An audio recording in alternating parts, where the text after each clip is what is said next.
Hello everyone, 10,999 টাকায় বাংলাদেশ মার্কেটে Realme নিয়ে আসলো তাদের নোট সিরিজের প্রথম স্মার্টফোন রিয়েলমি নোট 50। এই ফোনটি দেখতে অলমোস্ট অনেকটাই কিন্তু আইফোন 14 এর মতো। আর আজকের ভিডিওতে থাকছে রিয়েলমি নোট 50 ফোনটির আনবক্সিং সহ ইন ডিটেলস, এই ফোনটির ভালো এবং খারাপ দিক, এছাড়াও এই ফোনটা আসলে কাদের কেনা উচিত, পুরোটা জানবো আজকের এই ভিডিওতে। সো ভাই ব্রাদার, আমাদের এই ভিডিওটি ভালো লাগলে অবশ্যই একটি লাইক ও আমাদের চ্যানেলের নিয়মিত আপডেট পেতে চ্যানেলটি সাবস্ক্রাইব করে সাথেই থাকুন। প্রথমে আনবক্সিং। এই ফোনটির বক্স কন্টেন্টে রয়েছে user manual, sim ejector tool, soft plastic back cover, 10 ওয়াটের charger, type C USB charging cable এবং রিয়েলমি নোট 50 ফোনটি। ওভারঅল এই ছিল রিয়েলমি নোট 50 ফোনটির বক্স কন্টেন্ট। এবার যদি আমরা এই ফোনটির দিকে আসি, ডিজাইন ও বিল্ড কোয়ালিটির কথা বলতে গেলে এই ফোনটির বডি ফ্রেম প্লাস্টিক দিয়ে তৈরি। পোর্টস অ্যান্ড বাটন, নিচের দিকে থাকছে 3.5mm headphone jack, primary microphone, USB type C port, volume speaker, right সাইডে ভলিউম ব্রোকার ও পাওয়ার অন অফ বাটন যেটা সাইড মাউন্টেন ফিঙ্গারপ্রিন্ট স্ক্যানার হিসেবে কাজ করে। লেফট সাইডে থাকছে সিম কার্ড ট্রে, যেখানে দুইটি সিম সহ একটি এসডি কার্ড ব্যবহার করা যাবে। উপরের দিকে কিছুই থাকছে না। এছাড়াও বেশ স্টাইলিশ ব্যাক প্যানেল, গিলিটারি ডিজাইন থাকা এই মোবাইলটি কিন্তু হাতে নিলেই বেশ প্রিমিয়াম একটা ফিল পাওয়া যায়। সেই সাথে রেয়ার প্যানেলে রয়েছে বিগ সাইজের দুইটা সেন্সর। দূর থেকে দেখলে এই ফোনটা ক্লোজ টু আইফোনের মতনই লাগে। সেই সাথে 6.74 ইঞ্চি ডিসপ্লে সহ ফোনটার থিকনেস 8mm এবং ওয়েট 186 গ্রাম। ওভারঅল বেশ পাতলা ও হালকা হওয়ার কারণে ফোনটি ইজিলি সিঙ্গেল হ্যান্ডে ইউজ করা যাবে এবং ইনহ্যান্ড ফিলটা অনেক প্রিমিয়াম লাগবে। এছাড়াও এই ফোনটিতে রয়েছে IP54 dust and water rating, যেটা এই ফোনটিকে হালকা পানি ও ধুলাবালির হাত থেকে বাঁচাবে। এই ফোনটির ফিঙ্গারপ্রিন্ট পজিশন একদম ঠিকঠাক জায়গাতে রয়েছে। অনেক ফাস্ট ফোনটিকে আনলক করার সাথে সাথে এই ফোনে থাকা ফেস আনলক সিস্টেমও যথেষ্ট ফাস্ট এবং স্মুথ কাজ করে।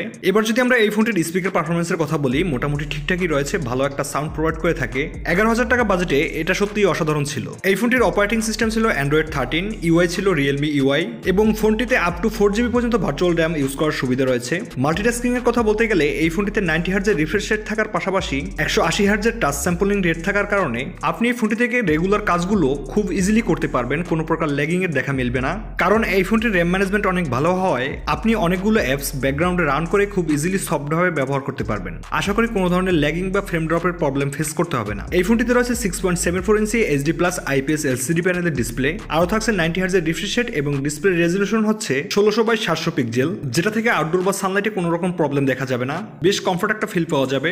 প্রাইস বিবেচনায় ডিসপ্লে চিন বেজেল মোটামুটি ঠিকঠাকই রয়েছে। ডিসপ্লের উপরের দিকে থাকছে ওয়াটার ড্রপ নস। এখানে হতাশ করলো রিয়েলমি, কেননা 11,000 টাকা বাজেটে ওয়াটার ড্রপ নসটা মেনে নেওয়া যায় না। এখানে একটা পাঞ্চুয়াল কাটআউটের দরকার ছিল। ক্যামেরা সেকশনে যেমনটা বলেছিলাম, দুইটি সেন্সর রয়েছে। প্রাইমারি শুটার 15 মেগাপিক্সেলের 1.6 অ্যাপারচার, এরপর একটি এআই লেন্স। রিয়ার প্যানেল থেকে ছবি তোলার সময় অবজেক্ট মোটামুটি ভালোভাবেই ফোকাস করে। ছবির details, colour tone, proper light কন্ডিশনে ছবি তুললে বেশ ভালোভাবেই ধরে রাখতে পারছিল, তবে লো লাইট কন্ডিশনে একটু ঝামেলা করছিল। চলুন তাহলে দেখে আসা যাক এই ফোনটির কিছু পিকচার স্যাম্পল।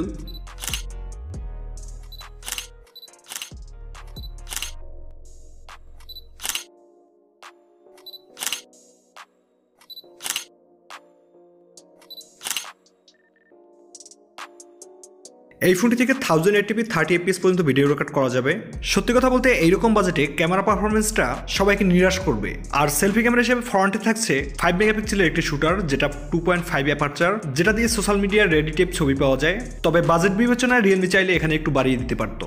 পারফরমেন্স, এই ফোনটিতে রয়েছে ইউনিসক্স T6-on-2, একটা অক্টোকর প্রসেসর যেটা 12 ন্যানোমিটার আর্কিটেকচারে বিল্ড করা এবং এর জিপি হিসেবে রয়েছে মালি G52।